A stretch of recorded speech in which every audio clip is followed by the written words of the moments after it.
Hi, this is Jeannie Thoren, and this is for skis.com, and I would like to talk to you about heel lifts for women's ski boots.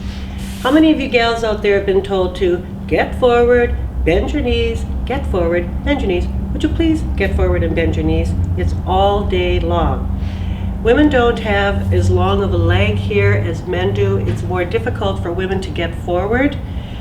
So you can see from the woman in the slide there, she's bent over like this. That's the wrong position to be in. We want her to be more centered with her hips underneath her. Now if you look at my heel and I go to bend my knee forward, when my heel lifts up off the ground, that's as far as I'm going to go in my ski boots. So you don't want to have that space underneath your heel, and I want my knee to be further forward. So without the heel lift, I only go this far. With this heel lift underneath my foot, if I put my foot on top of there and I flex forward, now you can see how much further forward my knee goes. This is a good thing. Now it also takes care of a couple things in your boot fit problem. Those of you that have trouble with your heels lifting up inside of your boot, that's going to take up that space.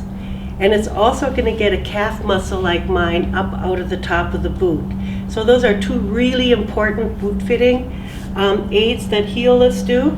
But the real reason why I put heel lifts in women's boots is back to the hips. If I put both of these heel lifts underneath my feet, I stand on top of them, I have better ankle and knee flex right here, and my pelvis swivels underneath me, and now when I go forward, I take the whole back end with me. So instead of standing like this on my skis, I'm now standing like this on my skis, just like a guy. Now you can see from the next slide that women don't flex as far forward at the ankle. The next slide is women don't flex as far forward at the knee as men, and those are two really, really important parts. There's another thing going on here. A lot of women that I deal with wear high heels. So if you're walking around in your high heels all day long, if you look at the backs of my legs, they're really strained. It's stretching right here. Now what happens is it gets tighter and tighter and tighter if you're up like this. And then if you go down flat in your ski boots and you try to go forward, it's not because your boots are too stiff, it's because you're so tight back in here from wearing high heels.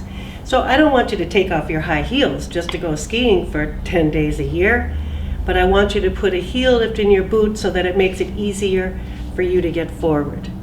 Now there's a couple of sports that women do more than men, and one is ice skating. You'll see in the slide that's Sonja Henie in the 1928 Olympics in St. Moritz, and you'll see that she has a heel on her ice skate that looks something like this.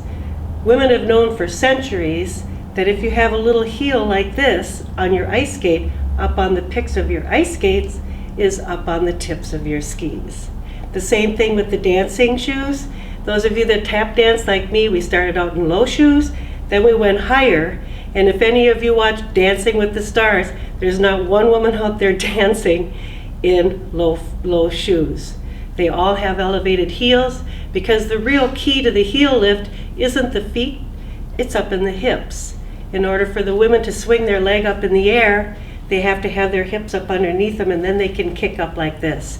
Heel lifts are really, really important. So if you've ever been told to get forward and you're trying your hardest, just get yourself a pair of heel lifts.